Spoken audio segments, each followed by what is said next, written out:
Have you ever felt like you're stuck in the same cycle of conflict with your child?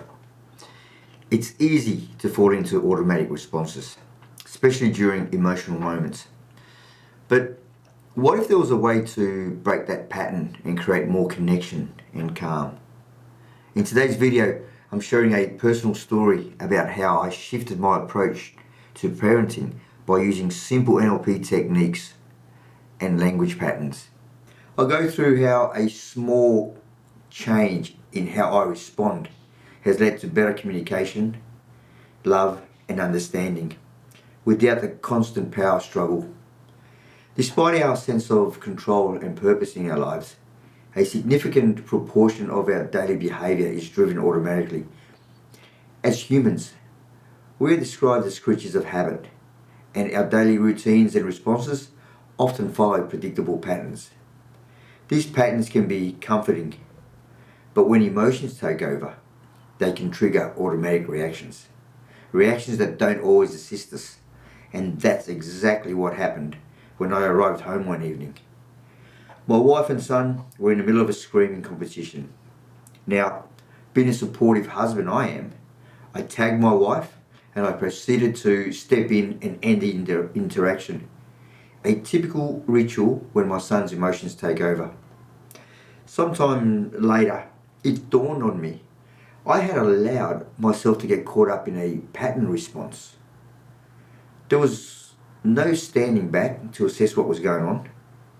I had seen this scenario before.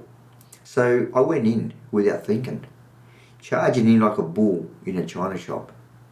There was a winner and a loser, no compromise. Only tension and frustration.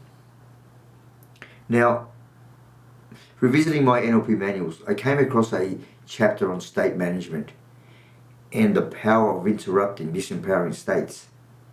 This hit me like a ton of bricks. Why hadn't I been using this for my son during moments of conflict to minimize or prevent escalation? I realized I had slipped into old habits. Despite all the tools I had at my disposal, I allowed my emotions to take control rather than stepping back and applying the knowledge I had gained from NLP to better guide my response. I stopped myself right there, locked myself in my office, and took time to dissect how I was reacting during my son's challenging moments.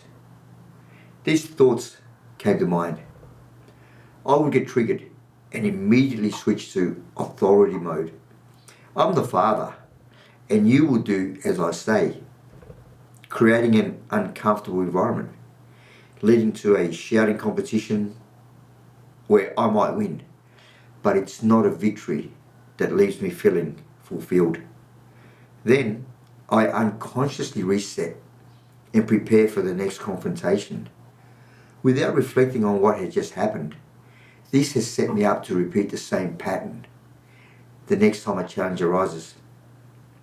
It became a loop, one that repeated every time a conflict surfaced.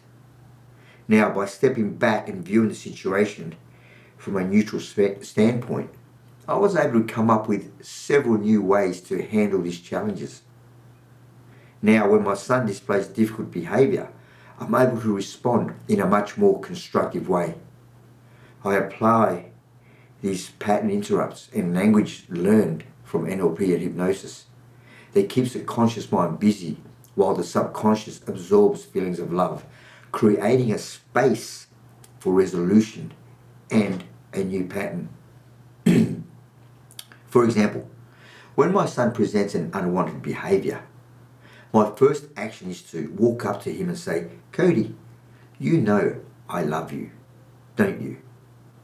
By starting with an unexpected response, I interrupt his pattern. The "don't you" distracts the conscious mind, allowing the other information in the sentence to go directly into the unconscious. This creates a space for me to go in for a hug and again state, "I love you," reinforcing a connection that allows for mediation. Now, other disruptions I've used when he's in a state where there is no way I'm going to be able to get close to him include pretending I have a cramp and acting like I'm in pain. I have also called out, "What was that? Did you hear it?" And then race outside and stand there, look up at the sky. By the time he either follows me outside or I come back in, he's either forgotten the initial issue or realizes it no longer matters. I then take this time to say, "I love you," give him a hug, and then work through the challenge. I'm using distraction and physical affection as a strategy for negative emotional patterns and reinforcing a loving, supporting connection with him. By creating a moment of distraction, whether it's pretending I have a cramp or pointing out something in the sky, I shift his focus away from the emotional trigger. This interruption in his emotional state, combined with consistent reinforcement of love through verbal affirmations and physical touch, is reducing the severity of emotional challenges. Now, over time, this anchoring can create a go-to emotional response, where the simple act of saying, "I love you," and offering affection becomes a source of comfort for him, especially during challenging moments. This is a work in progress, and while I've seen significant improvements, I know there will be moments when old patterns creep back in for both of us. But with consistent effort, these new patterns of love, connection, and emotional regulation are becoming my go-to response in situations. Now, some key learnings for me were the awareness of automatic patterns. The awareness of these automatic patterns and the importance of recognizing them within myself, especially in emotional charged moments, has really assisted in the way I turn up for him. The power of the pattern interrupt, how using unexpected actions like pretending to have a cramp or creating a playful distraction has given me the ability to disrupt the emotional cycle of conflict, giving my son and I a chance to regroup and find a solution. Emotional connection, the constant reinforcement of love through words and physical touch, is creating an emotional anchor, and that's making it easier for us all to navigate his emotions. Consistency and practice. The most important lesson for me has been the consistency. Consistency is key. There will always be moments when the old patterns sneak back in.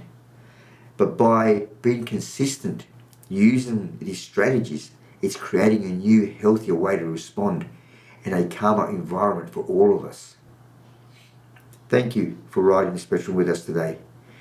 If this story resonated with you, feel free to share your own experiences in the comments. And if you haven't yet, I'd love it if you subscribed and join us for more stories, insights, and small wins.